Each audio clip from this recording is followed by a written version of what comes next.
अस्सलाम वालेकुम। सी फैब 6 आज के लेक्चर का आगाज करते हैं। Lecture number 18। आज के लेक्चर में हम स्टैंडर्ड कौन सा कवर करने जा रहे हैं? ISA 610। 500 की सीरीज हमारी तकरीबन खत्म हो गई है। एक छोटा सा स्टैंडर्ड रह गया, ISA 540 audit of accounting estimates. उसके अलावा 500 की सीरीज कंप्लीट हो गई। अब हम 600 की सीरीज को स्टार्ट करने जा रहे हैं। ISA 600 की सीरीज में 3 स्टैंडर्ड है। ISA 600, 610, 620। ठीक है, कितने स्टैंडर्ड है 600 की सीरीज में? सिर्फ 3। 600, 610, 620। तीनों स्टैंडर्ड में कॉमन क्या है? तीनों स्टैंडर्ड्स में कॉमन ये है कि इन तीनों में ये बताया जाता है कि अगर ऑडिटर को ऑडिट करते हुए किसी अपनी एंगेजमेंट टीम के अलावा किसी और प्रोफेशनल की जरूरत पड़े तो क्या वो उस दूसरे प्रोफेशनल से एविडेंस कलेक्ट करने में हेल्प ले सकता है कि नहीं? इसका जवाब है यस, हेल्प ले सकता है। फिर स्टैंडर्ड फर्दर ये बताते हैं कि अगर वो हेल्प लेता है तो ऑडिटर की रिस्पॉन्सिबिलिटीज क्या होंगी। यानी इस सिचुएशन में अब देखें, मुझे पहली चीज ये बताइए, जब ऑडिटर किसी दूसरे प्रोफेशनल की हेल्प लेगा तो वो अपनी रिस्पॉन्सिबिलिटी दूसरे पे शिफ्ट करेगा कि रिस्पॉन्सिबिलिटी शेयर होगी? बताइए, अब अगर एक्सटर्नल वर्ल्ड के लिए रिस्पॉन्सिबल कौन होगा? क्या वो दूसरा पर्सन प्रोफेशनल रिस्पॉन्सिबल होगा उस काम के लिए जो एक्सटर्नल ऑडिटर ने उसकी जिम्मेदारी लगाई कि मुझे ये एविडेंस इकट्ठा करके दो? अगर उसमें कोई गड़बड़ साबित होती है, एक्सटर्नल वर्ल्ड के लिए कौन रिस्पॉन्सिबल होगा? एक्सटर्नल ऑडिटर, याद रखिए। ठीक है, क्योंकि यूज करने की इजाजत है लेकिन रिस्पॉन्सिबिलिटी स्टिल एक्सटर्नल ऑडिटर की ही है। हाँ, एक्सटर्नल वर्ल्ड के लिए external auditor responsible, external auditor के लिए वो प्रोफेशनल रिस्पॉन्सिबल। यानी उस प्रोफेशनल की रिस्पॉन्सिबिलिटी टुवर्ड्स एक्सटर्नल ऑडिटर है, टुवर्ड्स थर्ड जो एक्सटर्नल वर्ल्ड है उसके लिए नहीं है।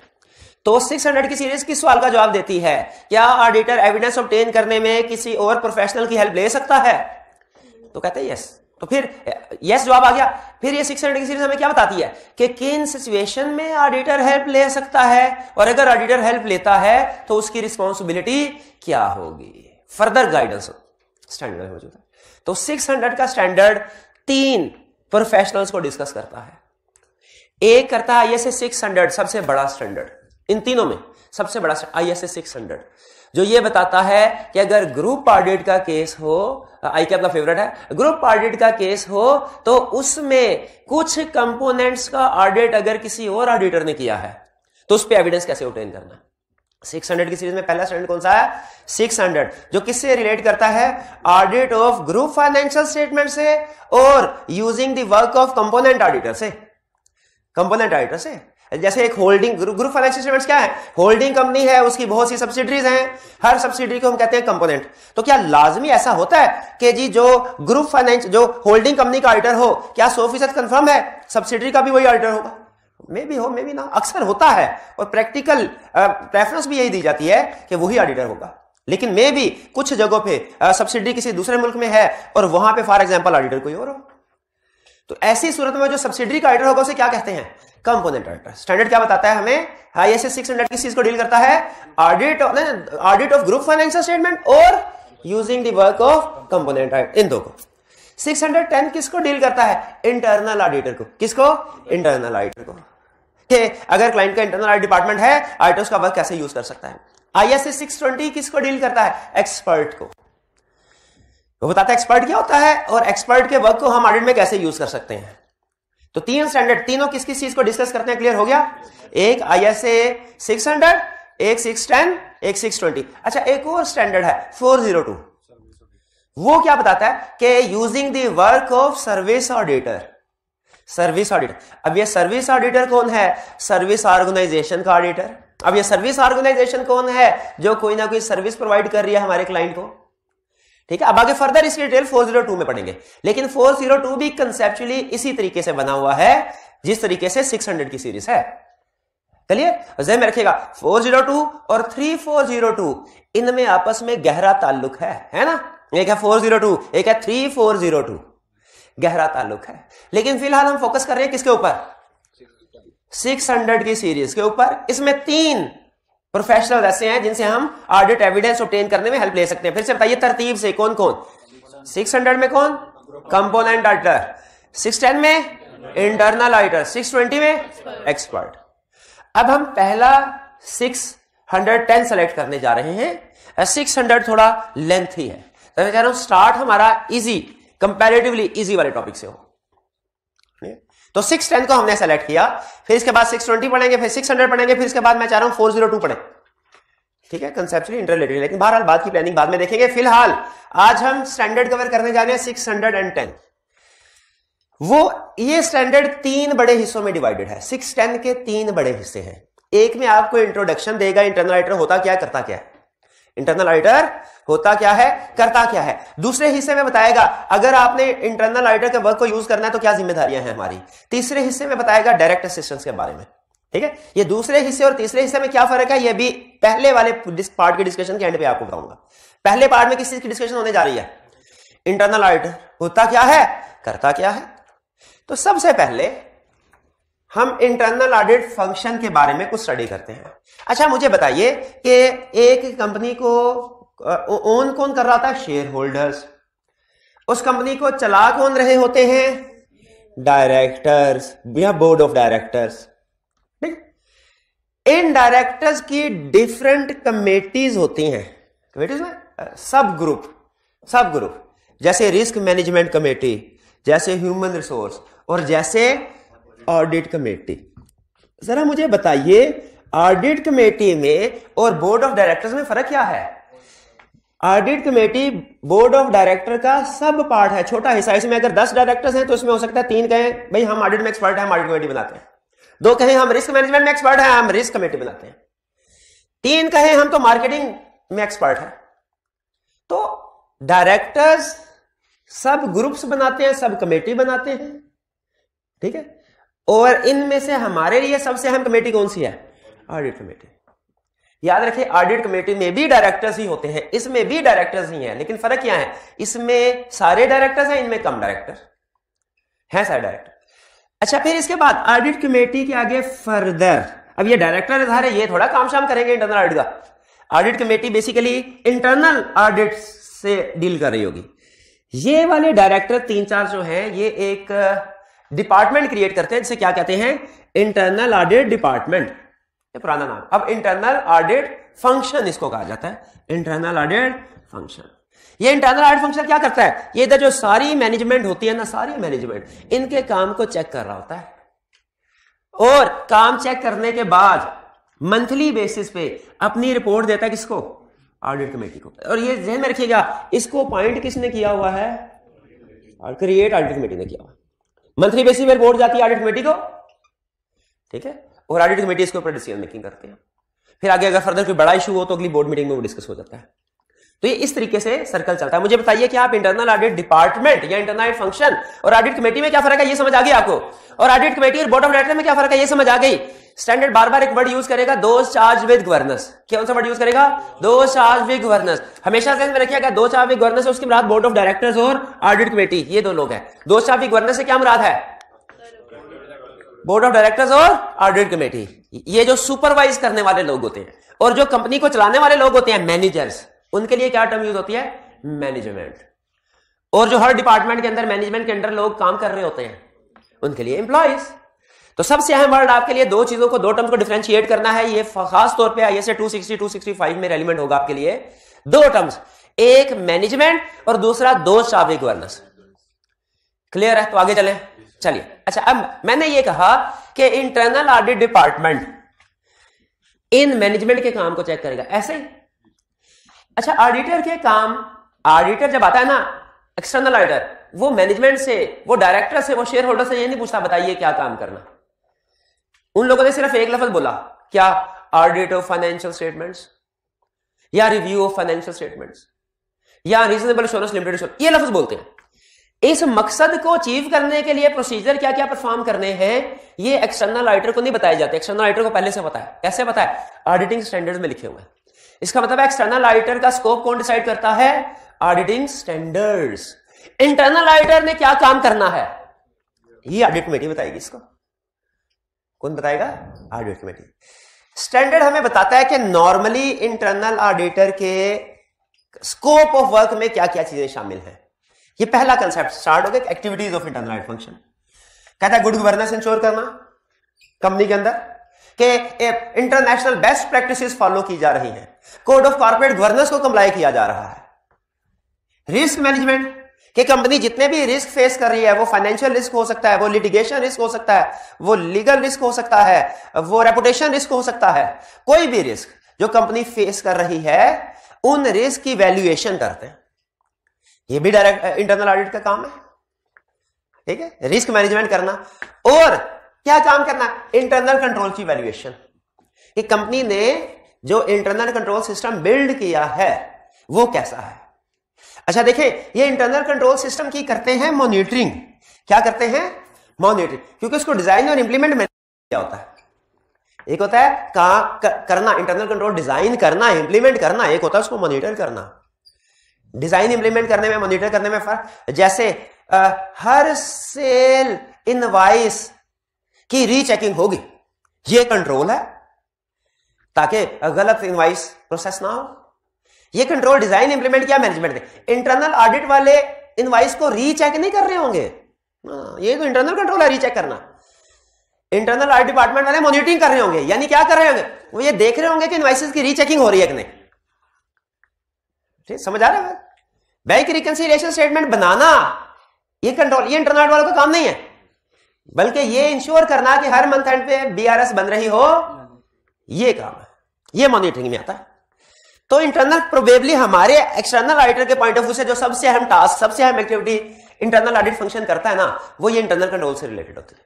इसमें क्या करता है? वो वैल्यूएशन या मॉनिटरिंग ऑफ इंटरनल कंट्रोल करता है। ठीक है, कि इंटरनल कंट्रोल सही इंप्लीमेंट हुए कि नहीं, ऑपरेट हो रहे हैं कि नहीं। Examination of financial information. Financial information मतलब फाइनेंशियल स्टेटमेंट को एग्जामिन करता है। यानी आपको याद होगा, आपने कंपनी लॉ में भी शायद पढ़ा होगा कि जब कभी फाइनेंशियल स्टेटमेंट्स बनती है, वो चाहे क्वार्टरली फाइनेंशियल स्टेटमेंट हो, चाहे हाफ ईयरली फाइनेंशियल स्टेटमेंट हो, चाहे एनुअल फाइनेंशियल स्टेटमेंट्स हो, उनकी अप्रूवल और ऑथेंटिकेशन करता है बोर्ड ऑफ डायरेक्टर्स। याद है? और हमने भी उनसे अप्रूवल लेनी है। सब्सिक्वेंट डिविडेंड में एक कंसल्ट पढ़ा था कि फाइनेंशियल स्टेटमेंट साइन करने से पहले अप्रूवल। अब बोर्ड ऑफ डायरेक्टर अप्रूव करते हैं, लेकिन बैक एंड पे चेकिंग कौन कर रहा होता है? साइन तो डायरेक्टर्स के ही आएंगे, लेकिन बैक एंड पे चेकिंग कौन कर रहा होता है? वो quarterly financial statement, annual financial statement ठीक है कि गलत। ये है एग्जामिनेशन ऑफ फाइनेंशियल इंफॉर्मेशन, ये भी इनका काम है। ठीक है जी, कंट्रोल भी, फाइनेंशियल स्टेटमेंट्स भी चेक करनी है। अच्छा, फाइनेंशियल बनाई किसने होगी? मैनेजमेंट ने। इन्होंने रिव्यू एग्जामिन की होगी, रिव्यू की होगी, प्रिपेयर नहीं की होगी, प्रिपेयर मैनेजमेंट ने की होगी। रिव्यू ऑफ ऑपरेटिंग एक्टिविटीज, कि management operations efficiently, effectively, economically कर रही है कि नहीं कर रही। ठीक है, ये भी किसने? Internal department. ठीक है, फर्ज कीजिए कॉलेज की एक्टिविटी है, कॉलेज का, मुझे ये बताइए कि कॉलेज में फर्ज कीजिए प्रिंटर लाना है। प्रिंटर मार्केट में है 40,000 का और बाइंग की गई 55,000 की। ठीक है, मैनेजमेंट ने बाई किया 55। ऑडिटर ने क्या ये देखना है कि महंगा तो नहीं खरीद लिया? ऑडिटर को इसी से गर्ज नहीं है। ऑपरेशंस एफिशिएंट है या नहीं, इफेक्टिव है कि नहीं, इकोनॉमिक है कि नहीं, ये ऑडिटर का कंसर्न नहीं होता। ऑडिटर ने तो सिर्फ ये देखना भी जितनी पेमेंट किया रिकॉर्ड कर ली कि नहीं कर ली। ये किसको देखना चाहिए? Efficiency, effectiveness, economy of operations? Internal auditor को। इंटरनल ऑडिटर क्या इंटरनल ऑडिटर को भी नहीं देखना चाहिए? मैनेजमेंट ही देखे तो देखे नहीं। मैनेजमेंट अगर 2 नंबरी कर रही होगी तो विद इन द ऑर्गेनाइजेशन भी कोई सिस्टम होना चाहिए। Review of operating, review of compliance with laws and regulation, कि देखना है लीगल रिक्वायरमेंट्स के साथ जो कंपनी के ऊपर लीगल रिक्वायरमेंट्स अप्लाई होती हैं, इनके उनकी कंप्लायंस की जा रही है कि नहीं की जा रही।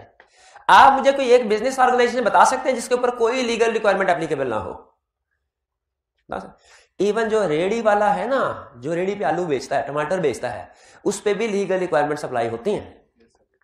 यार कौन सी वाली? रेट्स की। ठीक है, डीसी के रेट्स पे बेचनी है सब्जी, और ये जगह का भी बिल्कुल। और इसी तरह वरना अगर गलत जगह पे रेडी लगा दे, गोइंग कंसर्न नॉट एप्रोप्रिएट हो जाती है, उल्टा देते हैं रेडी, नॉट एप्रोप्रिएट हो जाती है कि नहीं। तो इससे में बड़ा अहम कंसेप्ट समझ में आया क्या, कि अगर लीगल रिक्वायरमेंट्स की वायलेशन करें तो गोइंग कंसर्न पे भी डाउट क्रिएट हो सकता है। इस तरह दूध वालों का तो अक्सर आप खबर सुनते होंगे, वो सारे का सारा दूध गिरा दिया, मुजरे सेहत दूध था, टेस्टिंग से पास नहीं हो सका। तो इस बेसिक लेवल पे अगर लीगल रिक्वायरमेंट्स हैं तो मुझे बताइए बड़े लेवल के ऊपर, कॉर्पोरेट लेवल पे लीगल रिक्वायरमेंट्स नहीं होंगी? बिल्कुल, कंपनी के अंदर पूरा ये इंटरनल डिपार्टमेंट इस चीज को इंश्योर करता है कि कौन कौन सी रिक्वायरमेंट्स एप्लीकेबल है और वो कंप्लाई कर रहे हैं कि नहीं कर रहे। केस स्टडी की टिप मुझे याद आ गई। केस स्टडी में हमेशा आपने देखना है अगर कहीं पे भी लीगल रिक्वायरमेंट की वायलेशन आए, लीगल रिक्वायरमेंट्स की वायलेशन है। देखिए 3 तरह की वायलेशन आ सकती है एग्जाम में आपको। एक आएगी कॉन्ट्रैक्ट की वायलेशन, कॉन्ट्रैक्चुअल रिक्वायरमेंट की वायलेशन, एक आएगी डेट कोविनेंट, बैंक लोन की वायलेशन, और एक आएगी लीगल रिक्वायरमेंट की वायलेशन। ठीक है, तीनों में फर्क है इफेक्ट में। अगर कहे कस्टमर के साथ, सप्लायर के साथ कॉन्ट्रैक्ट किया है, अब उसको हम वायलेट कर रहे हैं, पूरा नहीं कर पा रहे, तो फिर क्या करना है? हमने उस कॉन्ट्रैक्ट में जो पेनल्टी क्लास होगी उसकी प्रोविजन रिगार्ड कर देनी। और इसी तरह ऑनरेस कॉन्ट्रैक्ट। ठीक है, अगर हमें पता चले कॉन्ट्रैक्ट में कोई लॉस है तो फिर उस लॉस को हम रिगार्ड कर लिया करते हैं। ये फिर अगर डेट कोविनेंट, बैंक के साथ कोई वायलेशन की, एग्रीमेंट किया था उसकी वायलेशन की, तो फिर हमने क्या करना है? इस पे भी उसको करंट और नॉन करंट की क्लासिफिकेशन, उसको करंट में क्लासिफाई करना है, प्लस जो वायलेशन की वजह से पेनल्टी पे करना पड़ेगी उसकी प्रोविजन रिगार्ड करनी है। लेकिन इसमें आईकैप क्या पूछता है, याद है आपको? एडजस्टिंग और नॉन एडजस्टिंग का कंसेप्ट, उसका ध्यान रखना है। और तीसरी वायलेशन क्या आ सकती है केस स्टडी में? लॉज एंड रेगुलेशन की। इसमें भी याद रखें पेनल्टी की भी बात आ सकती है और साथ ही साथ गोइंग कंसर्न भी आ सकता है, क्योंकि लीगल रिक्वायरमेंट की वायलेशन करे ना तो गोइंग कंसर्न भी डाउटफुल हो सकती है। ठीक है, तो ये इंटरनल ऑडिट वालों ने ये सारे काम उनके स्कोप में हो सकते हैं। क्लियर? तो ये सारी एक्टिविटीज हैं इंटरनल ऑडिट फंक्शन। एक दफा सारी एक्टिविटीज गौर से पढ़ लें, फिर आपसे एक सवाल पूछना है मैंने, और वो सवाल का जवाब देते हुए आपने फिर एक्टिविटीज की तरफ नहीं देखना जी। पढ़ ली सारी? अच्छा, मुझे ये बताइए कि ये क्या लाजमी है कि हर इंटरनल ऑडिट डिपार्टमेंट ये सारी एक्टिविटीज परफॉर्म कर रहा होगा, कि ये डायरेक्टर की मर्जी पे डिपेंड करता है? बताइए जल्दी जल्दी जल्दी जल्दी जल्दी, ओपिनियन जल्दी दे। क्या लाजमी क्या है कि हर इंटरनल ऑडिट डिपार्टमेंट ये सारे काम कर रहा होगा क्योंकि ऑडिटिंग स्टैंडर्ड में लिखे हैं? नहीं, इंटरनल ऑडिटर ये सारे काम लाजमी नहीं कर रहा हो, वो डिपेंड करता है ऑडिट कमेटी की डिस्क्रिप्शन पे। वो हो सकता है उससे सारे काम करवाएं, हो सकता है उससे कुछ काम करवाएं, कुछ ना करवाएं, और इससे भी अगली बात, हो सकता है वो कोई भी काम ना करवाए, किसी कंपनी में इंटरनल ऑडिट डिपार्टमेंट हो ही ना। वैसे आप बता सकते हैं कोड ऑफ कॉर्पोरेट गवर्नेंस में क्या लिखा हुआ है कि हर लिस्टेड कंपनी का इंटरनल ऑडिट डिपार्टमेंट होना चाहिए कि नहीं होना चाहिए? होना चाहिए कि नहीं? हर लिस्टेड कंपनी का इंटरनल ऑडिट डिपार्टमेंट रिक्वायर्ड है, लेकिन अनलिस्टेड के लिए रिक्वायर्ड नहीं है। क्या पॉसिबल है कि अनलिस्टेड कंपनी का इंटरनल ऑडिट डिपार्टमेंट हो ही ना? बिल्कुल। तो यहां पे हम इस कंसेप्ट पे खड़े हैं, सारी डिस्कशन के बाद इस कंसेप्ट पे पहुंचे हैं कि नॉर्मली इंटरनल ऑडिट डिपार्टमेंट ये सारी एक्टिविटी परफॉर्म करता है, लेकिन एक्चुअली हम जिस क्लाइंट का ऑडिट करने के लिए जा रहे हैं उसका इंटरनल ऑडिट फंक्शन क्या काम करता है और क्या नहीं, इट डिपेंड्स कि डायरेक्टर ने उनके स्कोप में क्या चीजें शामिल किया। मे भी वो सारे काम कर रहे हो, मे भी कुछ काम कर रहे हो, कुछ काम ना कर रहे हो, और मे भी कुछ भी ना कर रहे हो, या इंटरनल ऑडिट डिपार्टमेंट हो ही ना। एग्रीड? चलिए आगे चलते हैं। अच्छा, अब यहां पे आगे चलने से पहले इंटरनल ऑडिट क्विक कंपैरिजन करते हैं, इंटरनल ऑडिट और एक्सटर्नल ऑडिट का quick comparison. Independence, external auditor independent of company है, internal auditor independent of company, लेकिन उसे इंडिपेंडेंट ऑफ मैनेजमेंट होना चाहिए। इंडिपेंडेंट ऑफ कंपनी और इंडिपेंडेंट ऑफ मैनेजमेंट समझ रहे हैं? चलिए, फिर अपॉइंटमेंट कौन करता है? एक्सटर्नल ऑडिटर की अपॉइंटमेंट कौन करता है? इंटरनल ऑडिटर की कौन करता है? ऑडिट कमेटी या बोर्ड ऑफ डायरेक्टर्स का है। स्कोप या एक्टिविटीज एक्सटर्नल ऑडिटर की कौन बताता है, डिसाइड करता है? ISS, local laws. और इंटरनल ऑडिटर की ऑडिट कमेटी। रिपोर्टिंग, किसकी रिपोर्ट स्टैंडर्डाइज्ड है? एक्सटर्नल ऑडिटर की रिपोर्ट स्टैंडर्डाइज्ड है, आईएसए ने बताया, शेयर होल्डर को दी जाती है। इंटरनल ऑडिटर की रिपोर्ट स्टैंडर्डाइज्ड नहीं है, वो उसके स्कोप के लिहाज से डिसाइड होती है क्या होगा, और वो डायरेक्टर्स को दी जाती है, ऑडिट कमेटी को। फर्क क्लियर हो गया? ये सारा बेसिक कंसेप्ट समझाने के बाद स्टैंडर्ड आपको एक लाइन बताता है, कहता है जरा गौर कीजिए एक्टिविटी पे और मुझे बताइए क्या कुछ काम पहला सवाल तरतीब से चलते हैं, छोटे छोटे क्वेश्चन के साथ कंसेप्ट बिल्ड करते हैं। किसका स्कोप ऑफ एक्टिविटी ज्यादा है, इंटरनल ऑडिटर के एक्सटर्नल ऑडिटर? एक्सटर्नल का। अच्छा, मैं आपसे वन बाय वन अगर पूछूं कौन कौन सी एक्टिविटी है जिसमें एक्सटर्नल ऑडिटर इंटरनल ऑडिटर दोनों काम कर रहे होंगे, कौन सा कोई एक काम कर रहा होगा? इवैल्यूएशन या मॉनिटरिंग ऑफ इंटरनल। क्या एक्सटर्नल ऑडिटर इंटरनल कंट्रोल में इंटरेस्टेड होता है? टेस्ट ऑफ कंट्रोल परफॉर्म करता है, शाबाश। क्या एक्सटर्नल ऑडिटर फाइनेंशियल इंफॉर्मेशन के एग्जामिनेशन में इंटरेस्टेड होता है? बिल्कुल।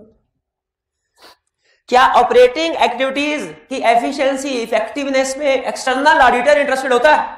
वो नहीं होता। एक्सटर्नल ऑडिटर को इससे गर्ज नहीं है कि प्रॉफिट है कि लॉस है, सही से करना, जो भी है सही शो हुआ हो।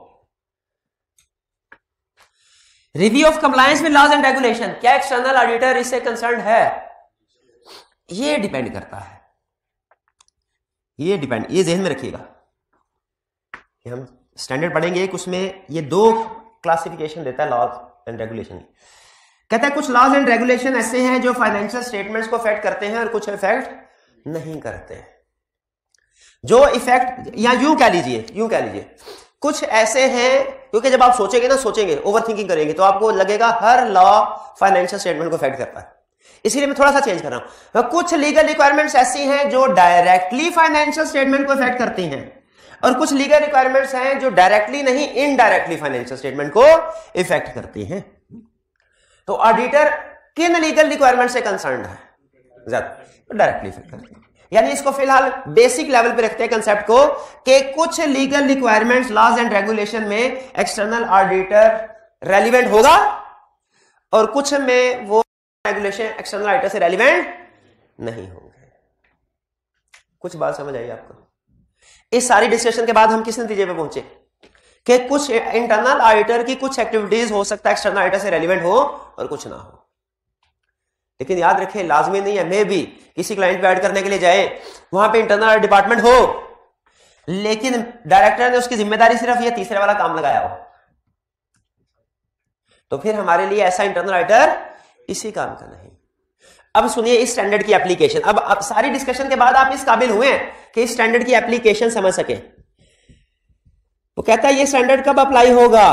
ये तब अप्लाई होगा जब क्लाइंट का ऑडिट डिपार्टमेंट है, इंटरनल ऑडिट फंक्शन है।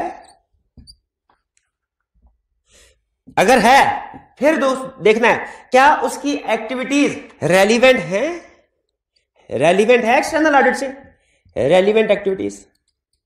यहां पे मैंने आपको बता दिया कुछ अनलिस्टेड कंपनी का इंटरनल डिपार्टमेंट रिक्वायर्ड नहीं होता, मैं भी ना हूं। एक्टिविटीज रेलिवेंट होना लाजमी नहीं है, क्योंकि वो डायरेक्टर्स के मूड पे डिपेंड करता है वो क्या एक्टिविटीज इंटरनल ऑडिट डिपार्टमेंट को देते हैं।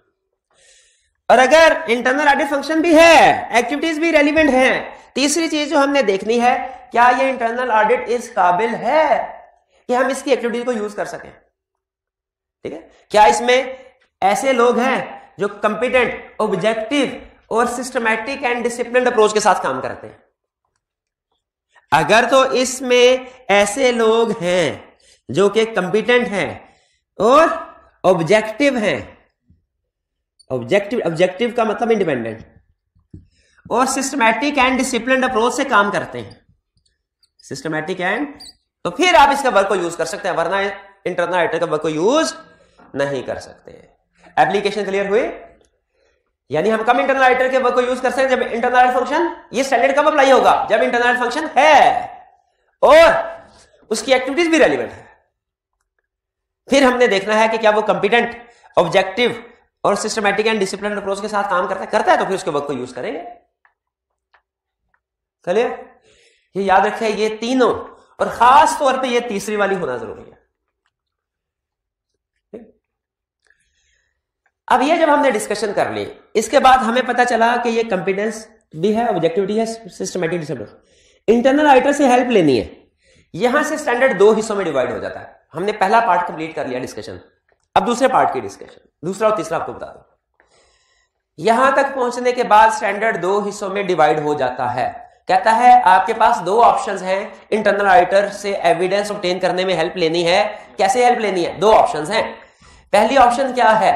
Using the work of internal auditor. दूसरी ऑप्शन क्या है? Direct assistance. दो ऑप्शंस क्या हैं? फिर से बोलिए जरा। यूजिंग द वर्क, हमें इंटरनल ऑडिट का इंट्रोडक्शन देने के बाद स्टैंडर्ड क्या बता रहा है कि दो ऑप्शंस है, आप इंटरनल ऑडिटर से हेल्प कैसे ले सकते हैं। एक using the work of internal auditor और दूसरा डायरेक्ट असिस्टेंस। डायरेक्ट असिस्टेंस कहता है दोनों में फर्क क्या है? दोनों में फर्क यह है, using the work of internal auditor का मतलब है इंटरनल ऑडिटर ने ऑलरेडी जो अपने लिए काम किया था वो आपके लिए भी रेलिवेंट है तो उसको यूज कर ले। यह है using the work of internal auditor के ऑलरेडी किए गए वर्क को यूज करना है।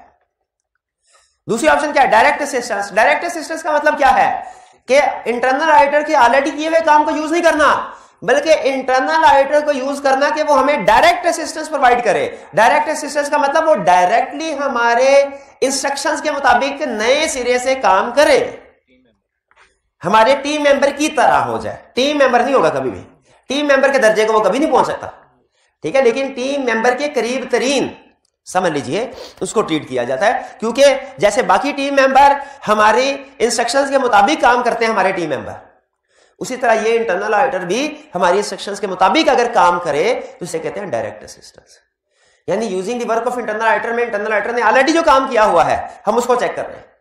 इसमें इंटरनल ऑडिटर को नॉर्मली कोई प्रॉब्लम नहीं होती, लेकिन डायरेक्ट असिस्टेंस में उसे वो काम स्क्रैच से करना पड़ता है, इसमें हो सकता है उसको प्रॉब्लम हो। तो using the work of internal auditor और डायरेक्ट असिस्टेंस में फर्क समझ आ गया। आगे चलते हैं, अब यहां से हम स्टार्ट करके आगे चलेंगे।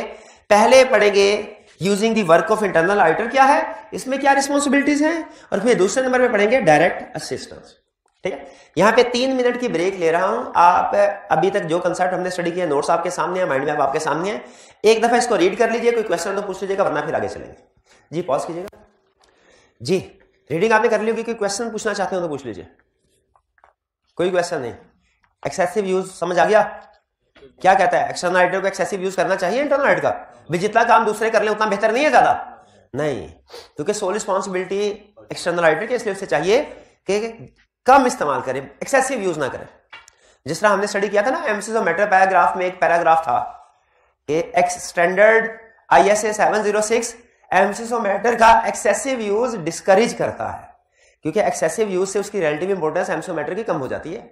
उसी तरह इंटरनल ऑडिटर के एक्सेसिव यूज को भी डिस्करेज किया जाता है, क्योंकि अल्टीमेट रिस्पॉन्सिबिलिटी एक्सटर्नल ऑडिटर की है, तो मेजर पोर्शन जो ऑडिट का है वो एक्सटर्नल ऑडिटर को ही कंप्लीट करना चाहिए। इसलिए स्टैंडर्ड कहता है कि हर एरिया में आप इंटरनल ऑडिटर के वर्क को यूज नहीं कर सकते।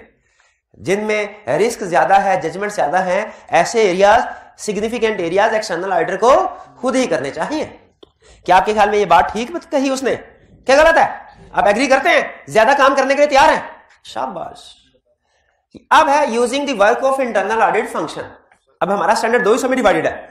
एक हिस्सा कौन सा है, using the work of internal audit, दूसरा हिस्सा कौन सा है, direct assistance. Using the work of internal auditor में सबसे पहले वेदर टू यूज वर्क, क्या सीखेंगे हम? 3 चीजें। पहला ये डिसाइड करेंगे इंटरनल ऑडिटर के वर्क को यूज करना है कि नहीं करना, अगर यूज करना है तो किस एरिया में यूज करना है, और जब वर्क को यूज कर लिया, फैसला कर लिया हाँ ये इंटरनल ऑडिटर बहुत अच्छा है, इसका वर्क को यूज करना चाहिए, किस एरिया में यूज करना चाहिए? भाई ऐसे एरिया जिनमें कम रिस्क और कम जजमेंट्स है। तो अगर इसके वर्क को यूज किया किसी भी एरिया में, लेस रिस्क लेस जजमेंट वाले एरियाज में, तो हमारी क्या रिस्पॉन्सिबिलिटी है? क्या इंटरनल ऑडिटर आके कहते मैंने काम ठीक कर लिया तो आंखें बंद करके ओके करेंगे कि उसने काम ठीक ही किया होगा, या उसके वर्क को भी चेक करना चाहिए? चेक करना। तो उसका मतलब using the work of internal auditor हमें 3 जिम्मेदारियां लगाता है। पहला क्या कहता है, इवैल्यूएट करो इंटरनल ऑडिट फंक्शन को। दूसरा कहता है डिसाइड करो किस एरिया में उसके वर्क को यूज करना है, किसमें नहीं। और तीसरा क्या कहता है कि उसके वर्क को अगर हमने यूज करना है तो हमारी रिस्पॉन्सिबिलिटीज क्या होंगी। फिर से बताइए, ISA 610 के 3 हिस्से, उसमें से using the work of internal auditor में है। अगर हम using the work of internal auditor की ऑप्शन यूज करते हैं, हमारी जिम्मेदारियां क्या हैं? 3। पहले इवैल्यूएट करना है इंटरनल ऑडिट फंक्शन को कि उसके वर्क को यूज करे कि नहीं। अगर वहां से पास हो गया, नेचर एंड वर्क, इसका मतलब क्या नेचर एंड वर्क का? ये देखना है किस एरिया में इसके वर्क को यूज करना है, ठीक है। और तीसरी चीज, तो हमारी रिस्पॉन्सिबिलिटीज क्या है? सबसे पहले वेदर टू यूज, ये डिपेंड करता है अगर इंटरनल ऑडिटर कंपिटेंट है, उसमें ऑब्जेक्टिविटी है, उसमें सिस्टमैटिक एंड डिसिप्लिन अप्रोच है, तो हम इसके वर्क को यूज कर सकते हैं। ये पास हो गया। इवैल्यूएशन ऑफ इंटरनल ऑडिटर में हमने 3 चीजें देखनी है, competence, objectivity, systematic and discipline approach. तीनों चीजें गुड हैं तो इसका मतलब ये पास हो गया, इसके वर्क को यूज कर सकते हैं। और अगर इनमें से एक चीज भी क्रॉस होती है तो इंटरनल ऑडिटर के वर्क को यूज नहीं कर सकते। अब ये क्राइटेरिया ध्यान से सुनिए, क्योंकि यही क्राइटेरिया डायरेक्ट असिस्टेंस में भी आएगा।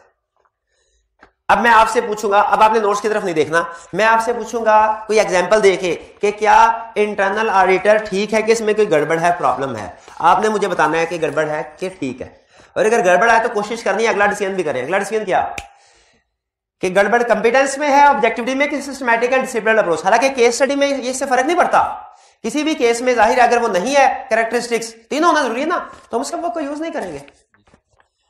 पहली चीज, इंटरनल ऑडिटर जो वर्क करता है उसको डॉक्यूमेंट नहीं करता। गुड या बैड, स्ट्रेंथ या वीकनेस, वीकनेस किस फैक्टर से रिलेट करती है? Systematic and disciplined approach. Internal auditor को IFRS नहीं आते, कॉम्पिटेंस। अच्छा, एम्प्लॉयमेंट डिसीजंस, इंटरनल डिपार्टमेंट में कौन किसको एम्प्लॉय रखना है, किसको निकालना है, किसको प्रमोशन देनी है, ये CFO कर रहा है, ऑडिट कमेटी को करना चाहिए। तो ये भाई एक गिलास पानी भी ला दीजिएगा, ऑडिट कमेटी को करना चाहिए। अच्छा, अगर CFO की बजाय CEO कर रहा हो फिर भी ठीक नहीं है, CEO भी मैनेजमेंट का पार्ट है, CEO भी मैनेजमेंट। तो ये कौन सा प्रॉब्लम हुई? ऑब्जेक्टिविटी में, शाबाश। अच्छा, अगर कोई मैनेजमेंट में और इंटरनल ऑडिट डिपार्टमेंट के एम्प्लॉयज में कोई क्लोज रिलेशनशिप है, फिर ऑब्जेक्टिविटी इफेक्ट हुई। जिस एक्सटर्नल ऑडिटर का मैनेजमेंट के साथ रिलेशनशिप नहीं होना चाहिए, पर्सनल या फाइनेंशियल, उसी तरह इंटरनल ऑडिट का भी नहीं होना चाहिए। इंटरनल ऑडिट डिपार्टमेंट के पास एडिक्वेट रिसोर्सेज नहीं है, उनको इतना टाइम नहीं दिया जाता, इतने एम्प्लॉयज नहीं है, उनका बजट कम है, कॉम्पिटेंस नहीं है। और अगर अच्छा प्रोफेशनल बॉडी के साथ एफिलिएशन है, इंटरनल ऑडिट डिपार्टमेंट का जो हेड है वो इंस्टीट्यूट ऑफ इंटरनल ऑडिटर्स का मेंबर है, बताइए गुड के बैड? क्या मतलब? एक ऑर्गेनाइजेशन की मेंबरशिप है उसके पास, ये तो गुड, अच्छी बात है। नहीं कैसे? अगर हम ICAP के मेंबर हैं, नहीं इसी सेंस में पूछ रहा हूं, सेंस भी यही बनती है और कोई सेंस नहीं बनती। जिस तरह एक्सटर्नल ऑडिटर का इंस्टीट्यूट है, institute of chartered accountant Pakistan, internal auditor का भी इंस्टीट्यूट है, और नॉर्मली हर प्रोफेशन का इंस्टीट्यूट होता है, डॉक्टर्स का भी इंस्टीट्यूट है जो उनकी मॉनिटरिंग कर रहा है, जिसकी मेंबरशिप लेनी पड़ती है। इंजीनियर्स का भी है, क्या पाकिस्तान इंजीनियरिंग काउंसिल? हाँ जी। तो इसमें गुड थिंग है, और ये किससे रिलेट करता है? ऑब्जेक्टिविटी नहीं, कंप्यूटेंस से।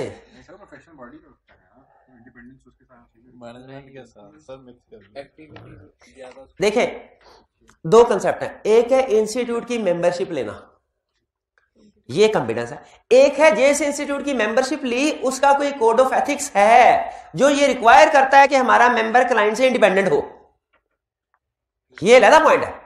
ये किससे रिलेट करता है? ऑब्जेक्टिविटी से। कुछ समझ आई? और अगर वर्क को प्रॉपरली प्लान, परफॉर्म, डॉक्यूमेंट और रिव्यू नहीं किया जा रहा, सिस्टमैटिक एंड डिसिप्लिन्ड अप्रोच नहीं है। तो इसी तरह के फैक्टर्स को सामने रखते हुए अगर आपको, ये सबसे अहम केस स्टडी के पॉइंट ऑफ व्यू से सबसे अहम कंसेप्ट है इस स्टैंडर्ड का, कि आप किसी भी इंटरनल ऑडिट डिपार्टमेंट की कंपिटेंस, ऑब्जेक्टिविटी और सिस्टमैटिक एंड डिसिप्लिन्ड अप्रोच को वैल्यूएट कर सकते हैं।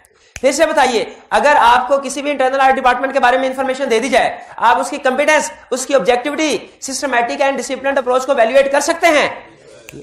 कर सकते हैं। तो यही स्टैंडर्ड की रिक्वायरमेंट है, क्योंकि अगर यहां से पास हुआ ना इंटरनल ऑडिटर, फिर आगे जाके देखेंगे अगला डिसीजन कि किस एरिया में काम करना है, किस में नहीं। ICAP ज्यादातर आपको इस एरिया में टेस्ट करेगा, इस एरिया में टेस्ट करेगा, लेकिन वो हो सकता है आपको इस एरिया का कंसर्न पूछ ले।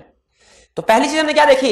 इंटरनल ऑडिटर का वो बहुत अच्छा था, कंपिटेंट था, ऑब्जेक्टिव था, सिस्टमैटिक एंड डिसिप्लिन्ड अप्रोच। हम खुश हुए, हमने कहा लो भाई, खुश होके हमने तुम्हारे काम को इस्तेमाल करने का इरादा कर लिया है जो तुमने काम किया हुआ है। लेकिन अब अगला डिसीजन क्या करना है? नेक्स्ट स्टेप क्या है? किस एरिया में इसका वर्क को यूज करें? आपका क्या ख्याल है कि हर एरिया में इसका वर्क को यूज कर रहे हैं, हर एरिया में इंटरनल ऑडिटर ही इंटरनल ऑडिटर हो? ऐसा नहीं होगा। स्टैंडर्ड देखा है, एक्सेसिव वर्क में इंटरनल ऑडिटर को इन्वॉल्व, सब्सटेंशियल वर्क तो एक्सटर्नल ऑडिटर को ही करना चाहिए ना, ठीक है? अच्छा, अब अगला क्वेश्चन फिर ये आता है कि अगर हर काम में इंटरनल ऑडिटर को यूज नहीं करना उसके वर्क को, या सब्सटेंशियल एरियाज में उसके वर्क को यूज नहीं करना, मिनॉरिटी एरियाज में करना है, तो किस एरिया में वर्क यूज करें, किस में ना करें? इसका एक जनरल रूल है और एक एग्जांपल्स है। बताइए क्या बताऊं? दोनों जनरल रूल पहले सुन ले। फिर ऐसा एरिया जिसमें हाई रिस्क हो या हाई जजमेंट्स इन्वॉल्व हो, उनमें इंटरनल ऑडिटर के वर्क को यूज ना करें। ऐसा एरिया जिसमें हाई रिस्क हो या हाई जजमेंट्स इन्वॉल्व हो, इंटरनल ऑडिटर के वर्क को यूज नहीं, बाकी के एरिया में यूज कर सकते हैं। अब स्टैंडर्ड ने यहां पे हमें गाइडेंस देके कुछ एग्जांपल्स भी बताए। ठीक है। जैसे एग्जाम्पल में वो कह रहा है भाईजान बताइए क्या आप ऐसे एरिया में इंटरनल ऑडिटर के वर्क को यूज करेंगे जैसे documentation of accounting and internal control system? बिल्कुल कर सकते हैं। बल्कि हम अपने जब जाते हैं सिस्टम नोट्स सारे, पहली कोशिश यही होती है कि सिस्टम नोट्स वो भी इंटरनल ऑडिटर ने बनाए होते हैं, उनको कॉपी कर लें अपने पास, थोड़ा बहुत फिर चेंज कर लें वॉक थ्रू करके, ताकि लगे कि हमने खुद बनाई, कोई डिजाइन वगैरह चेंज कर ले। और इसके अलावा टेस्ट ऑफ कंट्रोल्स में उसके वर्क को यूज कर सकते हैं। उसने भी तो मॉनिटरिंग ऑफ कंट्रोल की होगी, उसकी मॉनिटरिंग ऑफ कंट्रोल के जो रिजल्ट होंगे उनसे हमें ये असेस करने में कि इंटरनल कंट्रोल स्ट्रांग है कि वीक है आसानी होगी। क्या सिर्फ टेस्ट ऑफ कंट्रोल्स में, रिस्क असेसमेंट में भी उसके वर्क को यूज कर सकते हैं? क्या इंटरनल डिपार्टमेंट रिस्क असेसमेंट करता है? बिल्कुल करता है। रिस्क असेसमेंट में उसके वर्क को यूज किया जा सकता है। लेकिन याद रखिए इसका यह मतलब नहीं है कि सिर्फ उसी का वर्क यूज करेंगे। इसका मतलब यह है उसने जो रिस्क आइडेंटिफाई किया है वो तो रेडीमेड है ही है, हमने खुद से भी रिस्क ढूंढने हैं। ठीक है। और ऐसे एरिया जिनमें लिमिटेड जजमेंट्स इन्वॉल्व हो, लो रिस्क एरिया और लिमिटेड जजमेंट्स। आप मुझे अब इससे आगे स्टैंडर्ड ने नहीं कहा कि कौन सा एरिया लिमिटेड जजमेंट या लो रिस्क वाला होता है, वो कहता है ये क्लाइंट टू क्लाइंट वेरी करता है। क्या आप एग्जांपल बता सकते हैं प्रैक्टिकल एक्सपीरियंस से कि नॉर्मली कौन से एरियाज ऐसे हैं जो हाई रिस्क हाई जजमेंट वाले होते हैं और उनमें इंटरनल ऑडिटर के वर्क को यूज नहीं करना चाहिए? रिलेटेड पार्टी, शाबाश। फिक्स एसेट्स अगर वो रीवैल्यूड हो या कॉस्ट पे हो, रीवैल्यूड, शाबाश। High risk high judgement, internal auditor के वर्क को यूज नहीं करना चाहिए, शाबाश। और लिटिगेशंस, करेक्ट। और डेफर्ड टैक्स, अच्छा सेल्स में कर सकते हैं। सेल्स बाय डिफॉल्ट रिस्क वाला एरिया होता है बाय डिफॉल्ट, क्योंकि फाइनेंशियल स्टेटमेंट्स में सबसे अहम फिगर यही होती है तकरीबन मेजॉरिटी ऑफ स्टेक होल्डर्स के लिए। तो दूसरे स्टेप में हमने क्या डिसीजन किया, किस एरिया में यूज करना। इसमें हमें स्टैंडर्ड ने क्या बताया, हाई रिस्क हाई जजमेंट में नहीं करना, बाकी कर सकते हैं। फिर उसने हमें कुछ एग्जांपल्स दे दी, यही बात कर रहा है। Not to use significant judgements हो यूज ना करो, ना करो, नॉट अगर सिग्निफिकेंट जजमेंट्स हैं, ठीक है। Use lace work if significant तो नहीं है लेकिन निस्बतन ज्यादा जजमेंट्स हैं तो यूज लेस वर्क,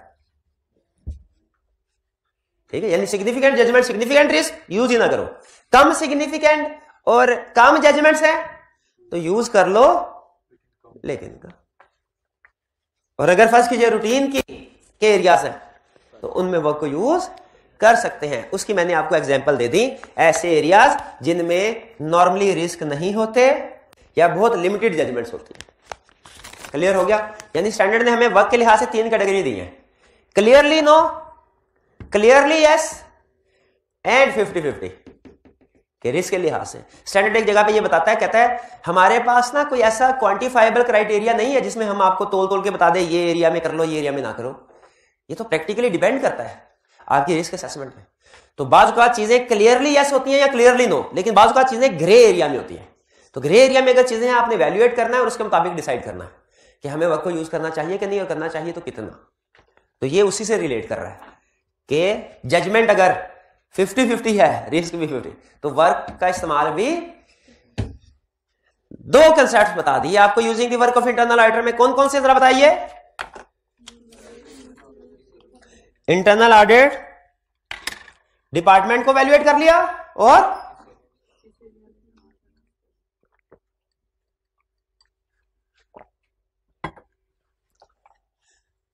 ये खास तौर पे आपने ना इसको परफेक्ट रखना है, ये स्टडी में यूज होता है। और इंटरेस्टिंगली जो इसके बाद हमने डायरेक्ट असिस्टेंस का टॉपिक पढ़ना है ना, उसमें भी यूज होगा। उसमें भी पहला यही है क्राइटेरिया कि इंटरनल ऑडिटर को वैल्यूएट करो, लेकिन उस सेक्शन में वैल्यूएशन के तरीके नहीं बताता। क्यों नहीं बताता, जरूरत ही नहीं, पहले बता चुका।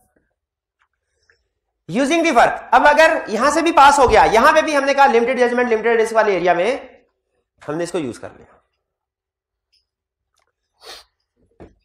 क्या इसका काम भी देखना चाहिए कि नहीं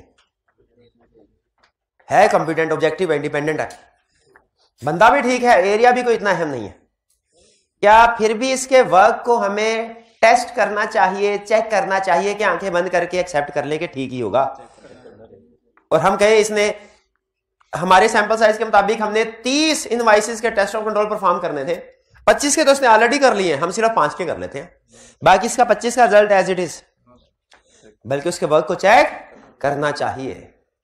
यानी स्टैंडर्ड यहां पे पता है क्या बैक एंड पे कंसेप्ट हमें दे रहा है कि सही बंदा भी गलती कर सकता है, सही बंदा भी गलती कर सकता है, बल्कि इससे भी आगे सही बंदा भी ठीक है, आसान एरिया है, फिर भी गलती कर सकता है, इसलिए काम को रीचेक जरूर कर लो। अब इसमें वो बता रहा है कि अगर आपने उसके वर्क को यूज करना है तो क्या प्रोसीजर परफॉर्म करने हैं, ये डिसाइड करने में कि इंटरनल ऑडिटर का वर्क एडिक्वेट है कि नहीं, इस काबिल है कि नहीं कि एक्सटर्नल ऑडिटर के एविडेंस के तौर पे यूज हो सके।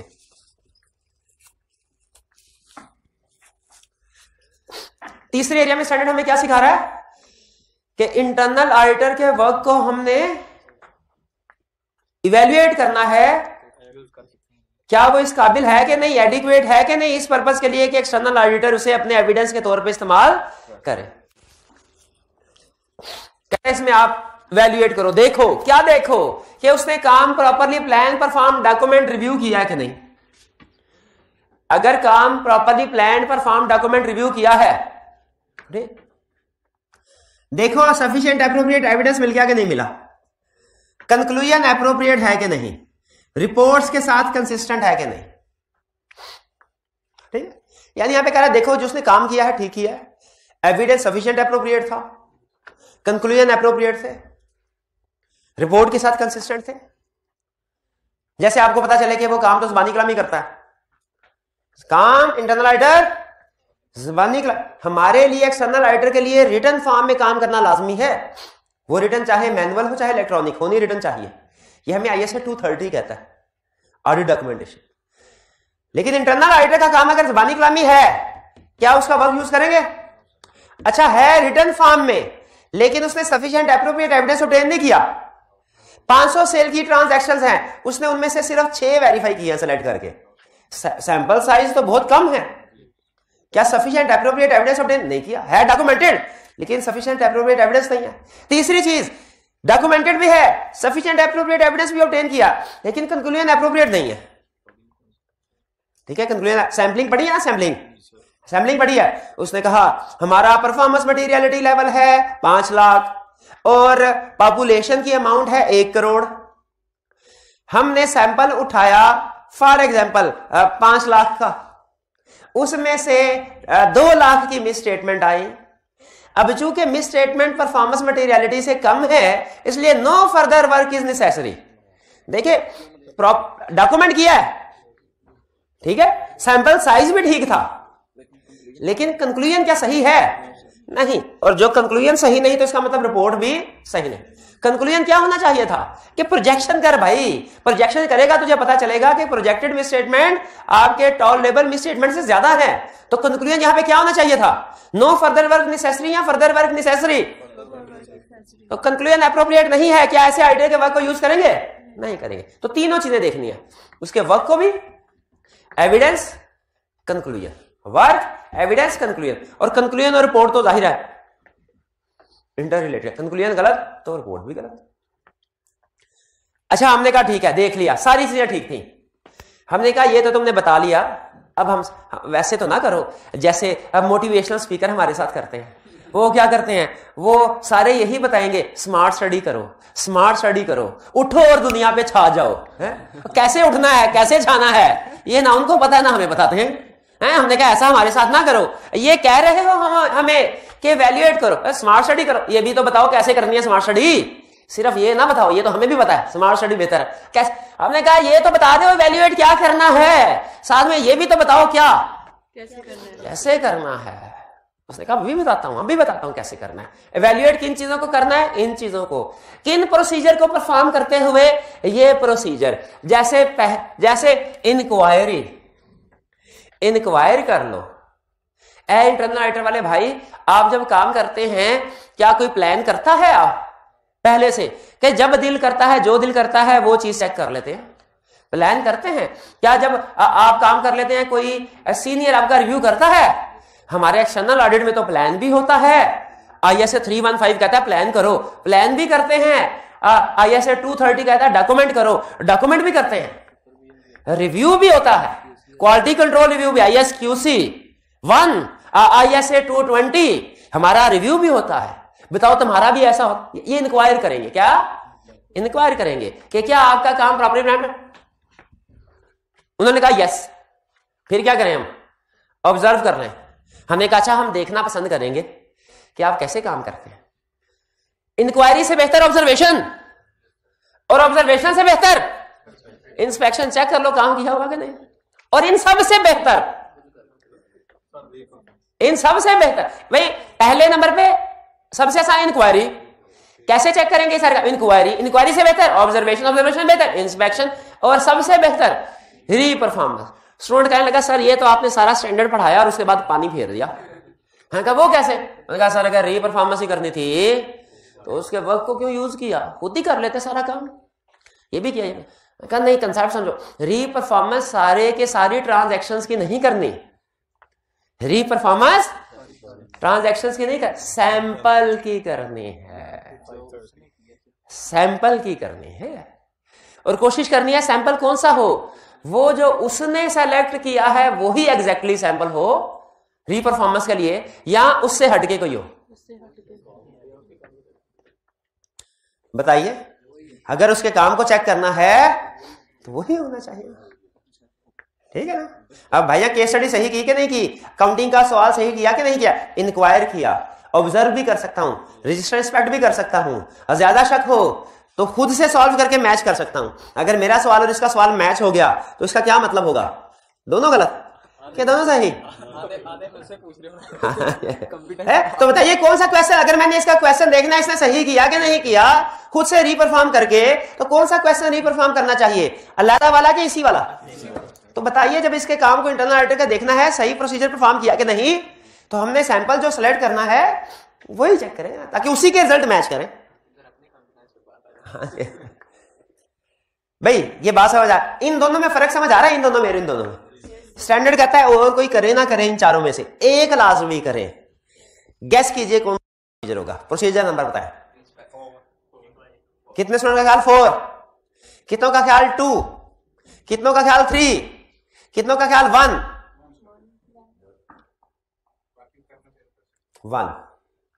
री परफॉर्मेंस जरूर, क्योंकि ये मोस्ट रिलायबल इंफॉर्मेशन देगा। नहीं सैंपल में ऐसे न कर यार, नहीं पानी फेरा तरीकेकार पक्का होना ना। भाईजान कल कला को कोई तबाही निकल आई ना, गड़बड़ निकल आई, तो हम लाख कहते रहे कि सर ये तो इन्होंने काम किया था, हमने तो सिर्फ रिलाय किया था। अल्टीमेट रिस्पॉन्सिबिलिटी तुम्हारी है, अल्टीमेट रिस्पॉन्सिबिलिटी तुम्हारी। लेकिन आपके लिए गुड न्यूज है, ISA 620 में जाएंगे ना, ISA उसमें ये री परफॉर्मेंस वाला प्रोसीजर नहीं मिलेगा आपको।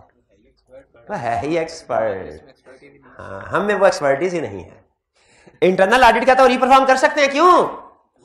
हमारे वाला ही बंदा है वो, हमारा पेटी भाई है, एक्सपर्ट को नहीं कर सकते। भाई ये क्लियर हो गया, ये हमारे दो कंसेप्ट। दूसरा भी फिर से बताइए, ये ISA 600 की सीरीज में 3 स्टैंडर्ड कौन कौन से हैं? 600 कौन सा है? ग्रुप ऑडिट और कंपोनेंट ऑडिटर का, 610 इंटरनल ऑडिटर का, 620 एक्सपर्ट का। हम कौन सा पढ़े? बाकी साइड में कर दे। 610 के 3 बड़े सेक्शंस है, कंसेप्ट 3 हिस्सों में डिवाइड। कौन कौन सा? पहला इंट्रोडक्शन बेसिक कंसेप्ट, दूसरा using the work of internal auditor, तीसरा डायरेक्ट असिस्टेंस। हमने using the work of internal auditor को पढ़ा अभी। इसमें कितने हिस्से हैं टोटल? आगे 3। पहले कौन सा? इवैल्यूएट करना सबसे अहम, competence, objectivity, systematic and disciplined approach internal audit की। दूसरे नंबर पे डिसाइड करना किस एरिया में वर्क यूज करना है, किस में नहीं। 2 गोल्डन वर्ड्स आपको बताए इसमें, क्या? रिस्क और जजमेंट। इनको देखे और फिर कुछ एग्जांपल भी थे। और फिर इसके बाद तीसरे नंबर पे वैल्यूएट करना उसका वर्क की एडिक्वेसी काबिल है कि नहीं हम इस्तेमाल। इसमें प्रोसीजर के अंदर 2 चीज, क्या देखना है, कैसे देखना है, क्या करना है, कैसे करना है। फैक्टर्स टू वैल्यूएट, क्या करना है, फैक्टर्स टू वैल्यूएट, कैसे करना है, प्रोसीजर्स। क्लियर? ये था हमारा using the work of internal auditor. यहां पे अगेन 3 मिनट की ब्रेक लेते हैं, आप जल्दी से इसको रीड कर लीजिए, फिर इसके बाद लास्ट सेक्शन की तरफ चलते हैं। जी पॉज कीजिए। जी उम्मीद है रीडिंग कर ली होगी आपने। कोई क्वेश्चन पूछना चाहते हो तो पूछ लें। 3 E's ऑफ ऑडिट। 3 E's कहते हैं ऑपरेशंस से रिलेटेड एक्टिविटीज को, कि कंपनी की एक्टिविटीज एफिशिएंट होनी चाहिए, इफेक्टिव होनी चाहिए, इकोनॉमिक होनी चाहिए। यानी सस्ते में अच्छी चीजें खरीदनी चाहिए, सस्ते में अच्छी चीजें खरीदनी चाहिए कंपनी को। कंपनी के ऑपरेशन ऐसे होने चाहिए कि रॉ मटेरियल खरीदना है तो क्वालिटी भी अच्छी, दाम भी कम। एम्प्लॉयज को हायर करना है तो कॉम्पिटेंट एम्प्लॉय, काम करने वाले, और जो पैसे भी कम मांगे। लेकिन सर ये एक्सटर्नल ऑडिटर के वर्क में तो नहीं है। नहीं है, तो यही हमने कहा कि एक्सटर्नल ऑडिटर के वर्क में नहीं है। तो कब कहा हमने एक्सटर्नल ऑडिटर के स्कोप में एफिशिएंसी? नहीं कहा, ये तो इंटरनल ऑडिटर का स्कोप पढ़ रहे थे आप, जो 3 E's जिसमें यूज हुआ, एक्सटर्नल ऑडिटर का नहीं था। और कोई क्वेश्चन? ये वो डिस्कशन कोऑर्डिनेशन वाला जनरल लर्निंग ऑब्जेक्टिव 4 है शायद, ये समझ आ गया आपको? क्या कहता है, अगर आपने इंटरनल ऑडिटर के वर्क को यूज करना है ना, तो एक तो पहले आपको कम्युनिकेट कर देना चाहिए डायरेक्टर को, ठीक है, और फिर पहले से यानी साल के शुरू में ही इंटरनल ऑडिटर के साथ डिस्कशन कर लें कि सर हम हमारा इरादा आपके वर्क को यूज करेंगे, ध्यान से कीजिएगा काम, ठीक है, ताकि हमारे भी काम आ सके। नॉर्मली जब हम डायरेक्टर्स को कहते हैं ना, बताते हैं ना प्लान यूज ऑफ वर्क, कि हम इंटरनल ऑडिटर, उन्हें using the work of internal auditor में इतराज नहीं होता। वो कहते हैं सर पहले का काम हुआ पड़ा है, आप आके चेक कर ले। लेकिन डायरेक्ट असिस्टेंस में उनको इतराज हो सकता है, क्योंकि डायरेक्ट असिस्टेंस क्या है? डायरेक्ट असिस्टेंस का मतलब है इंटरनल ऑडिट के ऑलरेडी परफॉर्म्ड वर्क को यूज नहीं करना, बल्कि अपनी ज़ेरे निगरानी से काम करवाना है, ठीक है, अपनी ज़ेरे निगरानी से काम करवाना है। ये है डायरेक्ट, उसे अपना जूनियर बना देना है। लेकिन याद रखें स्टैंडर्ड एक लाइन कहता है एक चीज आपने हमेशा ज़हन में रखनी है डायरेक्ट असिस्टेंस में भी, कि इंटरनल ऑडिटर आपका उतना इंडिपेंडेंट नहीं है इंटरनल, जितना इंडिपेंडेंट आपकी टीम है क्लाइंट से। आपने तो चले जाना, हाँ जी, उसने इधर ही रहना, तो वो अपने बॉसेस को थोड़ी नाराज करेगा, तो उतना इंडिपेंडेंट। इसीलिए जब आप रिव्यू कर रहे हो ना उसके काम का, तो अपने टीम मेंबर्स की निस्बत ज्यादा करना। तो अब हम चल रहे हैं नेक्स्ट, थर्ड और लास्ट स्टेज की तरफ, जो कि है डायरेक्ट असिस्टेंस। सबसे पहले बताइए डायरेक्ट असिस्टेंस का मतलब समझ आ गया आपको? कि अब हम उसका वर्क नहीं ले रहे, उसी को अपनी ज़ेरे निगरानी ले रहे कि काम करे और उससे काम करवाएं। अब वो हमारी डायरेक्शन सुपरविजन में, रिव्यू में काम करेगा। डायरेक्ट असिस्टेंस में क्या होगा? इंटरनल ऑडिटर हमारी डायरेक्शन, सुपरविजन, रिव्यू में काम करेगा। सबसे पहले अगेन वही, अच्छा यहां पे आप नोट कीजिए, सारी हेडिंग एक दफा पढ़े और देखें कौन सी हेडिंग मिसिंग है जो लॉजिकली होनी चाहिए थी। हाँ, वैल्यूएशन वाली। यहां पे इंटरनल ऑडिट की वैल्यूएशन को दोबारा डिस्कस नहीं कर रहा, हालांकि डायरेक्ट असिस्टेंस में लाइन लिखता है कि अगर इंटरनल ऑडिट डिपार्टमेंट में कंपिटेंस और ऑब्जेक्टिविटी नहीं है तो उसके वर्क को यूज। अच्छा यहां पे ना डायरेक्ट असिस्टेंस में वो सिस्टमैटिक एंड डिसिप्लिन अप्रोच को इतनी वेटेज नहीं देता। क्यों नहीं देता? बोला काम करवाना ही हमने है, कहता है कंपिटेंस ऑब्जेक्टिविटी चेक कर लो, इधर से पास हो जाए ठीक, लेकिन अगर ये नहीं है तो फिर इनके डायरेक्ट असिस्टेंस के लिए भी वर्क यूज नहीं कर। फिर नेक्स्ट, अब वो कह रहा है यहां पे देखिए ये कि इंटरनल ऑडिटर को वैल्यूएट करो। ये इसमें रूल तो बता रहा है, वैल्यूएशन कैसे करनी है नहीं बता रहा। कंसेप्ट वही है कि आपने इंटरनल ऑडिटर की ऑब्जेक्टिविटी को चेक करना है, उसकी कंपिटेंस को चेक करना है। अगर lack competence, no direct assistance. For lack objectivity, हाँ एक एडिशनल कंसेप्ट है,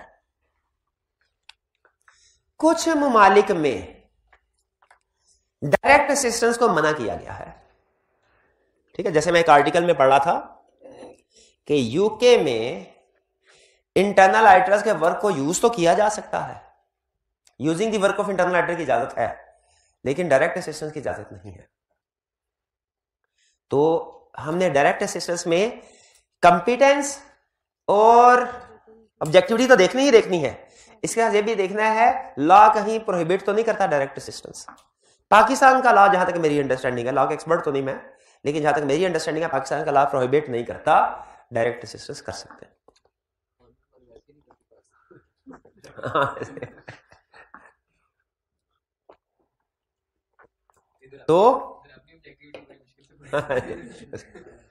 तो इंटरनल ऑडिटर डायरेक्ट असिस्टेंस में भी पहला कंसेप्ट वही, कौन सा?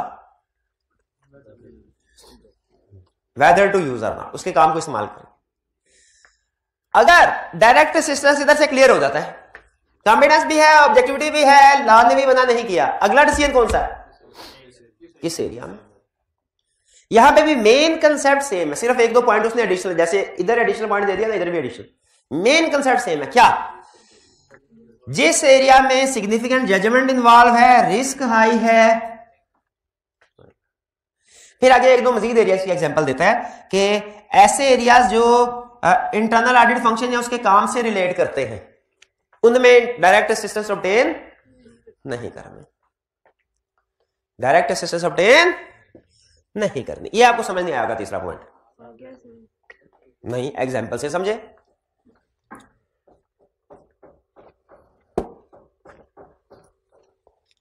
हमने इंटरनल ऑडिट डिपार्टमेंट की कंपिटेंस ऑब्जेक्टिविटी को वैल्यूएट करना है, ये काम इंटरनल ऑडिट वालों को ना दे दे। वो एक्सेल होता है ना, एक्सेल उसमें बाद का सर्कुलर रेफरेंस लग जाता है कि जिस फील्ड में आपने फार्मूला बिल्ड कर रहे हैं उसी को इनपुट का हिस्सा बना दे। सर्कुलर रेफरेंस कभी फेस किया? तो इंटरनल ऑडिटर को वैल्यूएट करना है, भाई ये काम तो एक्सटर्नल ऑडिटर कर लेना, कि ये भी इंटरनल ऑडिटर से करवा लिया जाए कि बताइए कंपिटेंट है कि नहीं, ऑब्जेक्टिविटी है कि नहीं। ठीक है, इसीलिए कह रहा है कि रिलेट्स टू डिसीजन, या बाद में इनसे काम करवाया तो इनके काम का रिव्यू होना चाहिए। हाँ, रिव्यू होना चाहिए, इन्हीं लोगों को तो नहीं करवाना चाहिए। ठीक है, हमें चीफ इंटरनल ऑडिटर ने कहा था हमारा स्टाफ बहुत कंपिटेंट और ऑब्जेक्टिव है, हमने इसकी बेस के ऊपर वैल्यूएशन कर दी और मजीद कोई वैल्यूएट करने के लिए प्रोसीजर परफॉर्म नहीं किया। क्या सही किया? नहीं। ये इस एरिया में इवैल्यूएशन करना जो इंटरनल ऑडिटर से ही रिलेट करता है, उसके वर्क से रिलेट करता है, उसकी कंपिटेंस से रिलेट कर, ये काम तो हमें ही करना पड़ेगा जी। तो ये क्लियर हो गया आपको? इसमें भी तकरीबन वही पॉइंट जो using the work of internal auditor, एक आधा एक्स्ट्रा, इसमें भी तकरीबन वही पॉइंट, एक दो एक्स्ट्रा। इसमें डिसाइड करते हैं डायरेक्ट असिस्टेंस ऑब्टेन करने का, नहीं, इसमें क्या डिसाइड करते हैं? किस एरिया में। अब तीसरा कंसेप्ट क्या है? अगर डायरेक्ट असिस्टेंस ऑब्टेन करते हैं तो रिस्पॉन्सिबिलिटीज क्या है? हमने दो एग्रीमेंट करने हैं, एक करना है ऑथोराइज्ड रिप्रेजेंटेटिव ऑफ एंटिटी के साथ जो कि नॉर्मली होते हैं बोर्ड ऑफ डायरेक्टर्स, और एक करना है इंटरनल ऑडिटर के साथ जिनको डायरेक्ट असिस्टेंस ऑब्टेन कर रहे हैं। ऑथोराइज्ड रिप्रेजेंटेटिव ऑफ एंटिटी से क्या एग्रीमेंट करना है? एनओसी, क्या आपके लोगों को इस्तेमाल करेंगे, आपको कोई ऑब्जेक्शन तो नहीं है, दरमियान में बाद में इंटरफेयर ना कीजिएगा। लेकिन ये एनओसी लेना चाहिए कि नहीं? पैसे उनके यहाँ, काम में एक्सटर्नल ऑडिटर ले रहा है, पैसे डायरेक्टर्स के लगे हैं, काम उनसे इजाजत ले लेनी चाहिए, एग्रीमेंट लेंगे। इंटरनल ऑडिटर से भी एग्रीमेंट करना चाहिए कोई? बिल्कुल करना चाहिए कि भाई दो चीजों के ऊपर तुम वादा करो, दो चीजों के ऊपर वादा करो। क्या? पहली चीज, तुम हम जो कॉन्फिडेंट मैटर्स है ना उनको कॉन्फिडेंशियल रखोगे, हम तुम्हें जो अपने असूल बताएंगे ना, गुर सिखाएंगे, या जब तक तुम काम कर रहे हो तुमने अनप्रेडिक्टेबिलिटी को मेंटेन रखना है। ये ना हम प्लान कर रहे हो कोई, वैसे तो रिस्की एरियाज में इसको इन्वॉल्व करते नहीं है, लेकिन जिन लेस रिस्की एरिया में भी इनको इन्वॉल्व किया तो कहेंगे ये ना शाम को हमारे साथ प्लानिंग करो, सुबह जाके मैनेजमेंट को बता दो। कॉन्फिडेंशियलिटी रखनी है तुमने। और दूसरी चीज, अगर ड्यूरिंग वर्क डायरेक्ट असिस्टेंस अगर तुम्हारा कोई इंडिपेंडेंस इफेक्ट होती है, इंडिपेंडेंस, तो हमें बता देना। अब अगर ICAP कोई ऐसी केस स्टडी सेट कर ले जिसमें स्टार्ट में तो कंपिटेंस ऑब्जेक्टिविटी थी, डायरेक्ट असिस्टेंस का डिसीजन किया, दरमियान में वो हमें ये बताता है ऑर्गेनाइजेशन में चेंजेस आ गई जिसकी वजह से अब वो रिपोर्टेबल टू CEO है।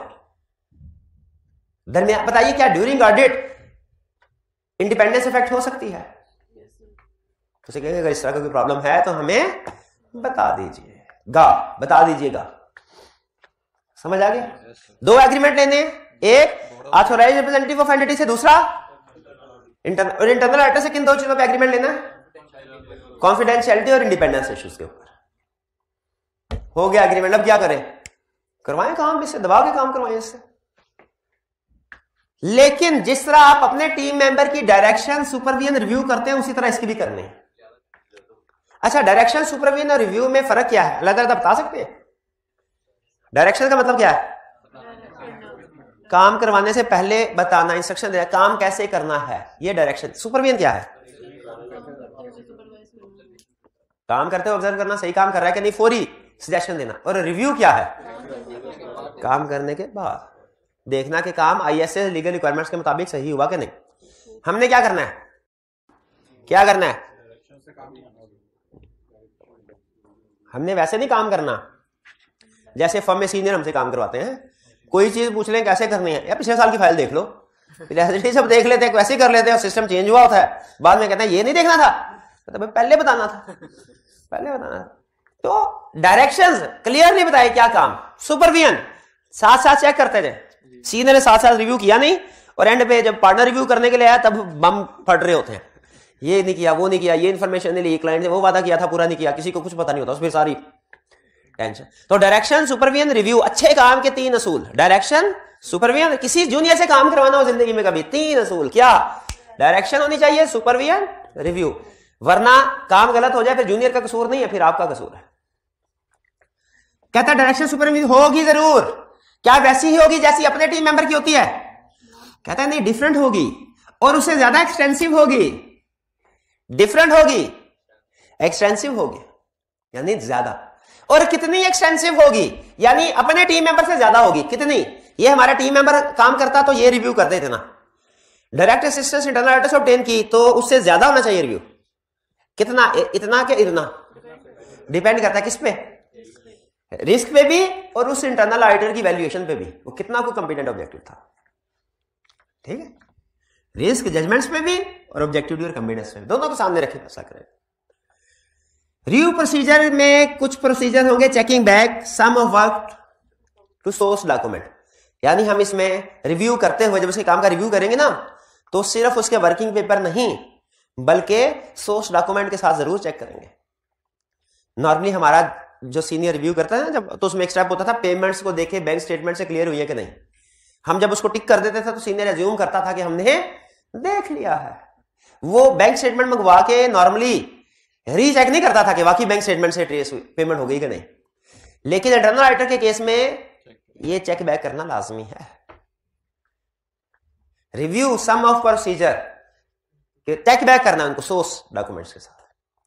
क्लियर हो गया? तो डायरेक्शन सुपरविजन रिव्यू करेंगे बिल्कुल। चलिए, अच्छा अगेन इसके भी एंड पे उसी तरीके से उसने डॉक्यूमेंटेशन का कंसेप्ट दिया है हमें, और कुछ मैटर्स एग्री करने की बात की है, वो जनरल कंसेप्ट्स हैं।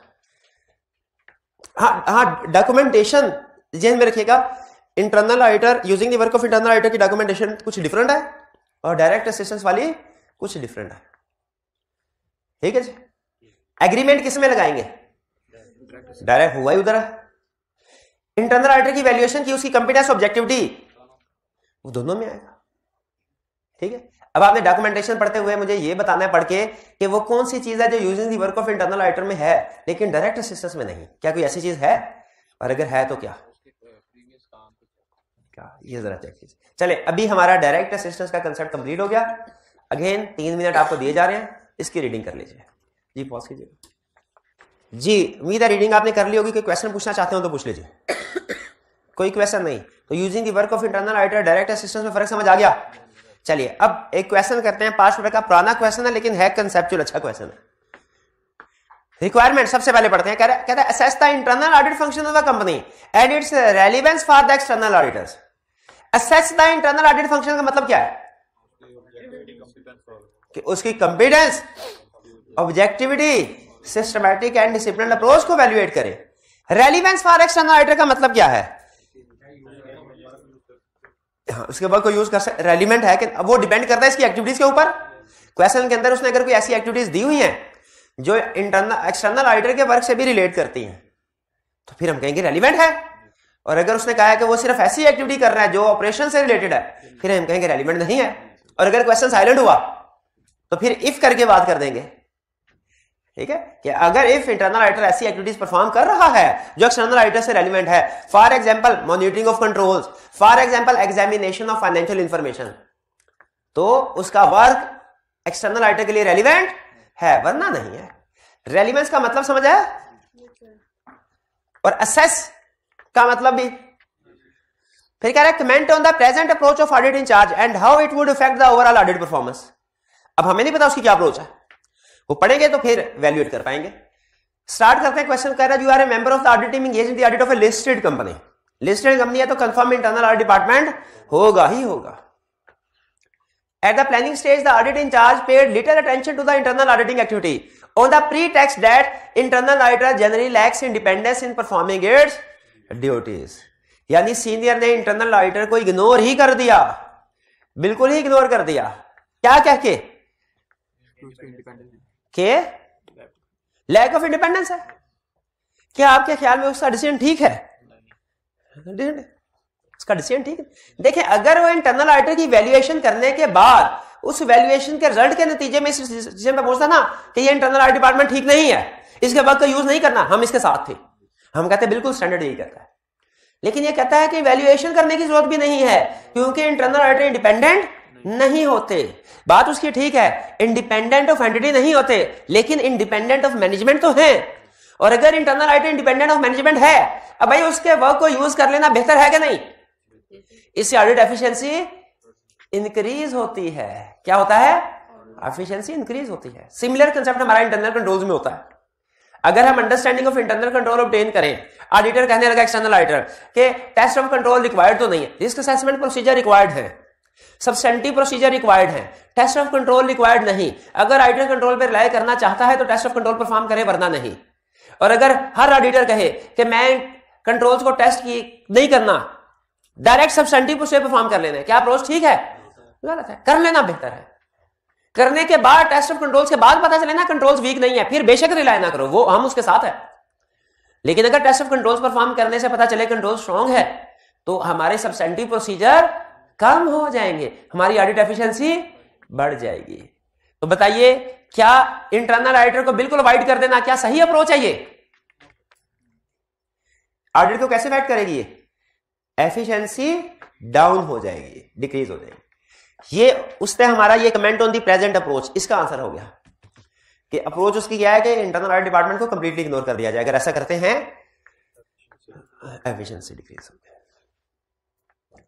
नेक्स्ट कह रहा है अब हमने असेस करना है इंटरनल ऑडिट फंक्शन को कि ये स्ट्रांग है या वीक है। अब हमें ये टिपिकल केस स्टडी है, इस तरह की केस स्टडी एग्जाम में टेस्ट कर सकता है। हमने इसको वैल्यूएट करना और बताना है क्या प्लस पॉइंट है क्या माइनस है। The department is headed by a professional and experienced individual. Professional and experienced individual क्या है? Competence। चलें ये competence की तरफ चला गया पॉइंट, प्लस हो गया हमारा। Who is close friend of chief executive officer and general manager of the company? ये नेगेटिव हो गया और ऑब्जेक्टिव डी का है, ठीक है।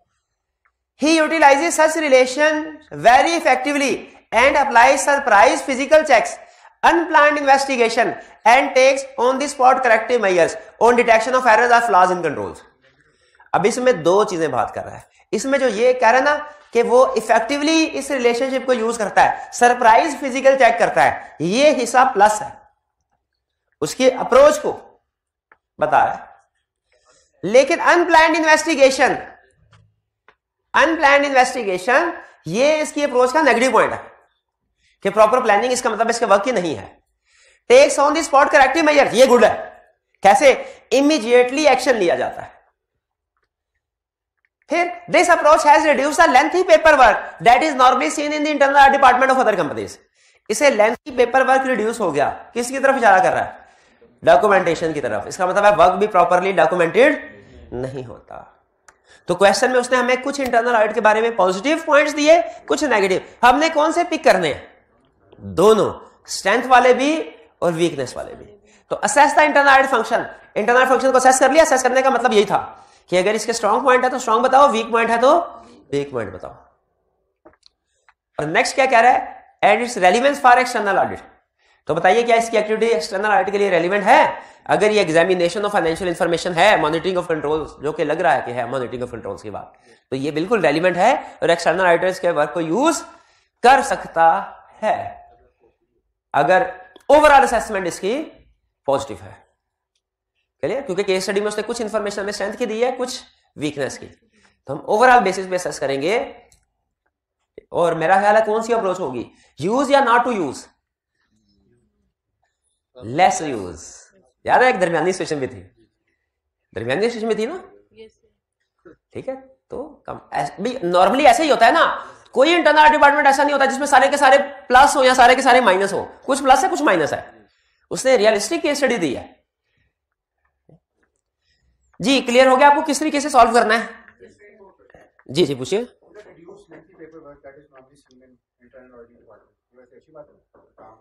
डॉक्यूमेंटेशन हो ही नहीं रही, क्या ये अच्छी बात है? ऑन दी स्पॉट ज़बानी कलामी सारी चीजें बता देता है। कल कला को कैसे पता चलेगा सिस्टम क्या चेंज हुआ है? सिस्टम जब कभी चेंज हो, करेक्टिव मेजर्स का मतलब यही ना, सिस्टम को उसने चेंज किया है। तो कल कला को अगर उसकी डॉक्यूमेंटेशन देखें है ही नहीं, डॉक्यूमेंटेशन हो हाँ वो मुकर जाए, तो ये वीकनेस, ये लाइन बजाहिर पॉजिटिव की तरफ इशारा कर रही है, लेकिन असल में लैक ऑफ प्रॉपर डॉक्यूमेंटेशन है, वो भी है। इससे ज्यादा बेहतर है कि वो कंप्यूटर वर्किंग पेपर भी प्रिपेयर कर ले, अगर उसने लेंथी पेपर वर्क को अवॉइड करना ही है, ताकि डॉक्यूमेंटेशन भी हो और lengthy paper physical paper work भी अवॉइड हो जाए। क्लियर? चलिए ये था हमारा आज का स्टैंडर्ड ISA 610।